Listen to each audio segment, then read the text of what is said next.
Assalamualaikum warahmatullahi wabarakatuh. Waalaikumsalam warahmatullahi. Alhamdulillah alladzi hadana li hadza wa ma kunna linahtadiya laula an hadanallah. Segala puji bagi Allah Jalla Jalaluh yang telah memberikan hidayah kepada kita sehingga kita meniti jalan kebenaran ini. Kalau bukan karena karunia Allah, entah kita menjadi manusia yang seperti apa.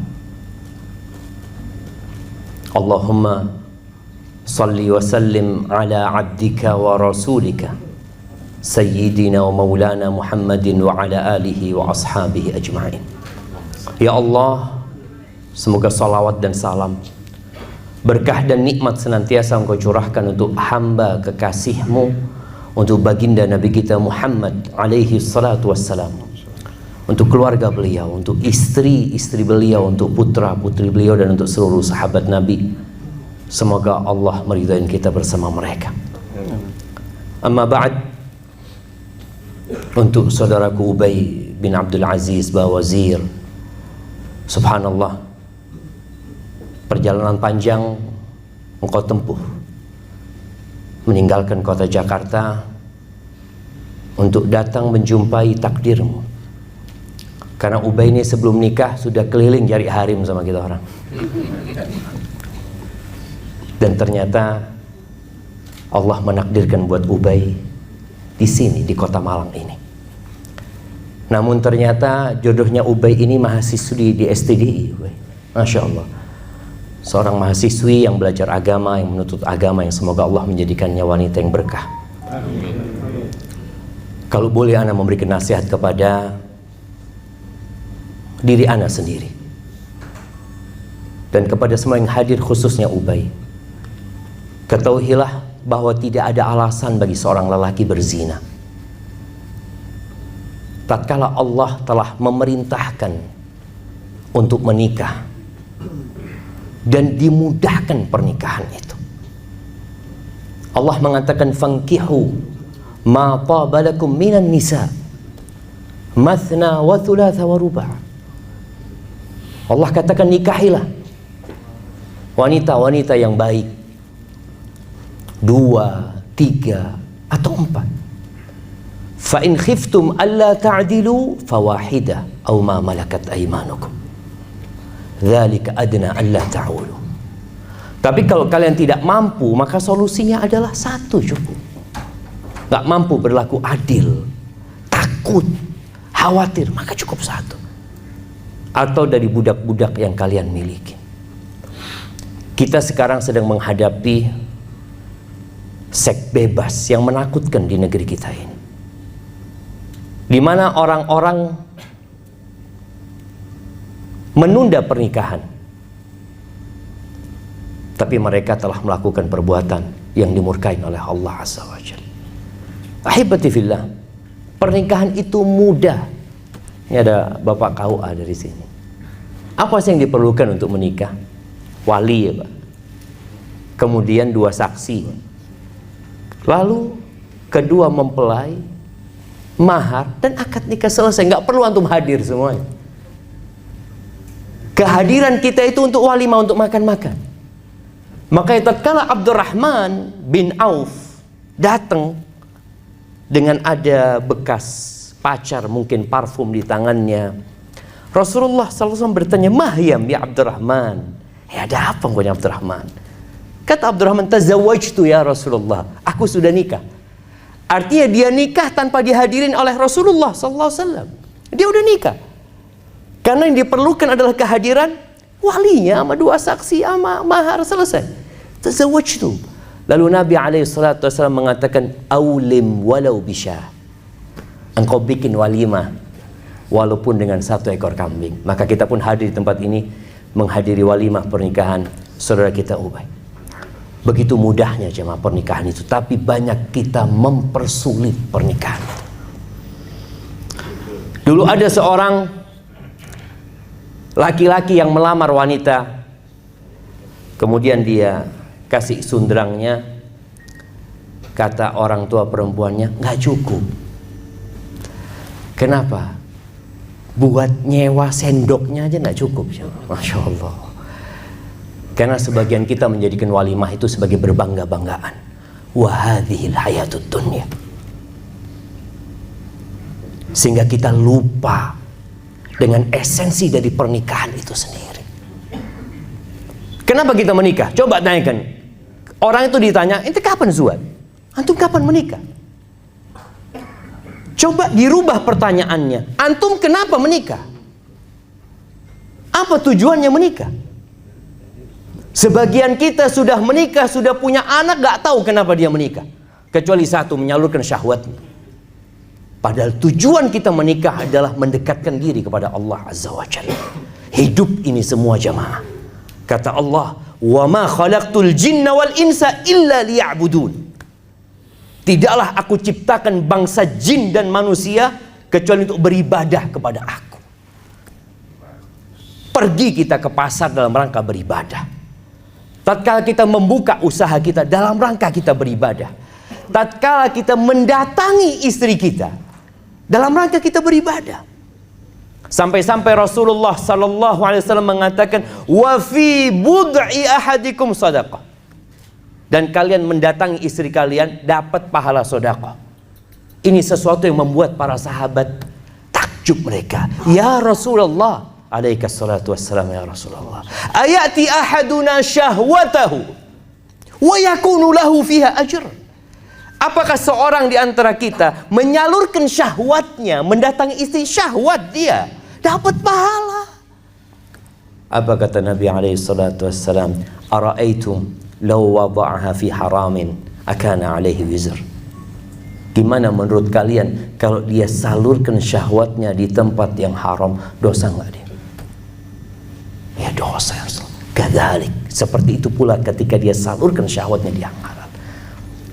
Jadi bagaimana seorang ketika menikah meniatkan dalam rangka beribadah kepada Allah Azza wa Jalla. Ketika Nabi alaihi salatu wassalam menyampaikan kepada para sahabatnya ayat tentang orang-orang yang menimbun harta, bahwa mereka akan mendapatkan azab fatukwa biha jibahum wa junubuhum wa zuhurum. Harta itu akan dihadirkan menjadi setrika untuk wajah mereka, punggung mereka, perut mereka. Lalu para sahabat mengatakan, "Lau alimna ayyu malin afdal fanattakhidhu." Kalau kita tahu harta mana yang paling baik, maka kita akan cari itu harta. Kita akan berupaya untuk mengumpulkannya. Apa kata Nabi SAW? Afdaluhu, yang terbaik harta yang seharusnya kita usahakan dalam kehidupan dunia ini. Afdaluhu lisanun dzakir wa qalbun syakir wa zaujatun mu'minatun tu'inuhu ala imani. Mau tahu harta yang paling baik? Lisan yang pandai berzikir, hati yang senantiasa bersyukur, dan pasangan hidup yang selalu membantu pasangannya dalam rangka urusan akhirat dan keimanannya. Itu tuh tujuan kita hidup jamaah. Maka nasihat anak kepada yang belum menikah, yang akan menikah dan yang sudah menikah, untuk mengadakan muhasabah terhadap kehidupan rumah tangga dia. Perlu adanya redesign kadangkala dalam kehidupan kita jamaah. Rasulullah SAW pernah mendiamkan istri-istrinya. Sebulan beliau punya istri 9. Sebulan tidak ada yang didatengin ke rumah. Beliau hidup di salah satu rumah kecil di dalam kebun. Sampai tersebar berita di kota Madinah bahwa Rasulullah sallallahu alaihi wasallam menceraikan istri-istrinya. Umar datang menjumpai Nabi alaihi salatu wassalam. Dia tanya, "Ya Rasulullah, benar engkau menceraikan istri-istrimu?" "Enggak." Allahu Akbar. Umar bertakbir. Ternyata isu itu tidak benar. Kenapa Nabi SAW mendiamkan istri-istrinya 1 bulan? Istri-istrinya minta tambahan nafkah dalam beberapa riwayat. Mereka banyak menuntut kepada Nabi SAW. Seakan-akan visi dan misi sudah mulai menyimpang. Maka kemudian turun firman Allah di surat Al-Ahzab ayat 27, 28 atau 28, 29. Apa kata Allah? Qul ya ayyuhan nabiyyu qul li azwajika. Ketika ayat ini turun, Nabi keluar dari rumah tempat beliau berdiam, datang ke rumah istrinya satu persatu.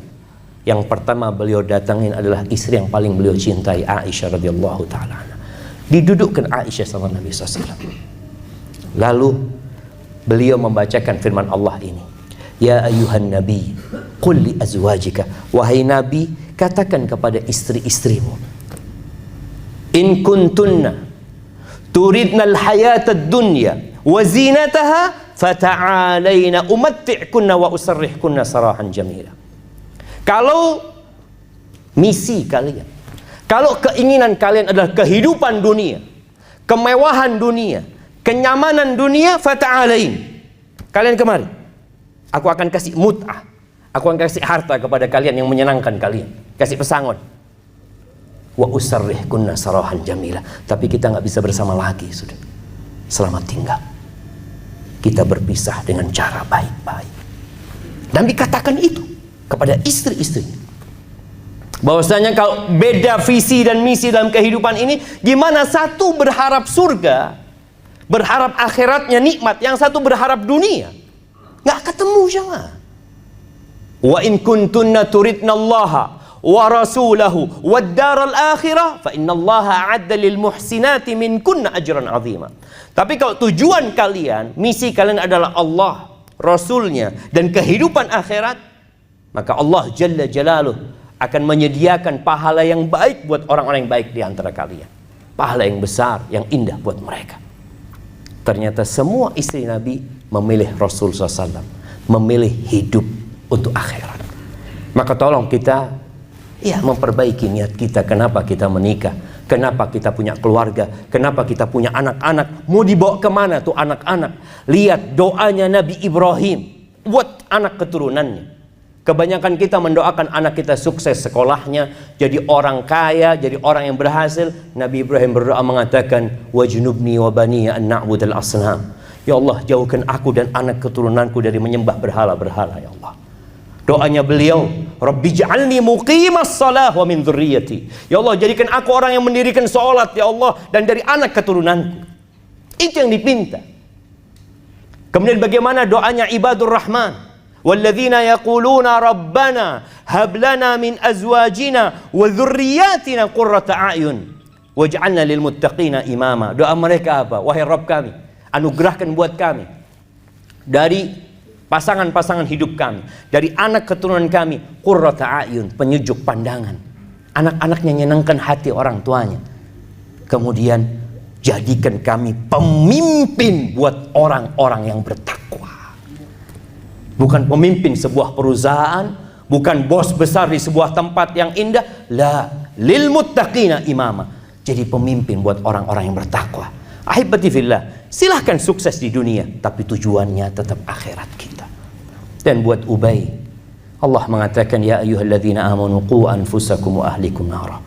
Wahai orang-orang beriman, jagalah diri kalian dan keluarga kalian dari api neraka. Itu tugas besar seorang suami.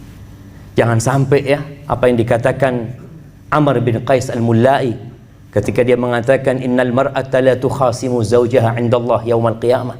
Boleh jadi ada perempuan yang menggugat suaminya di hadapan Allah pada hari kiamat. Apa kata perempuan ini?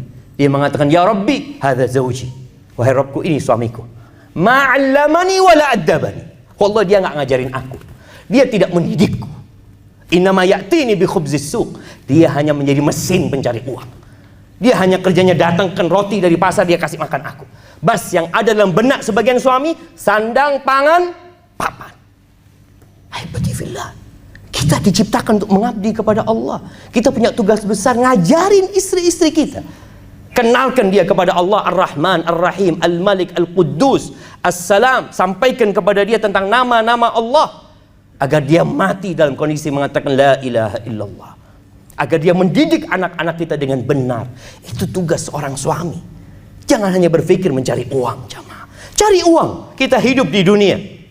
Allah mengatakan wala tansa nasibaka minad dunya. Jangan lupa kita hidup di dunia. Dan doa kita mengatakan Rabbana atina fid dunya hasanah wa fil akhirati hasanah wa qina adzabannar. Dan Ubay akan melihat nasrah walaupun dia seorang ustadzah, seorang penuntut ilmu, tetap dia perempuan. Yang kata Nabi SAW, perempuan itu naqisatu aqlin wa din. Kurang akalnya, kurang agamanya. Dia tercipta dari tulang rusuk yang bengkok. Lihatlah kepada kelebihannya. Dan insya Allah ketika engkau melihat kepada kelebihannya, rumah tanggamu akan diberkahi nama Allah Azza wa Jalla. Dan contohlah Nabi SAW. Khairukum khairukum li ahli. Karena sampai jam berapa ini jangan? Nah, soalnya anak juga jam berapa? Nanti lanjut lagi gitu ya.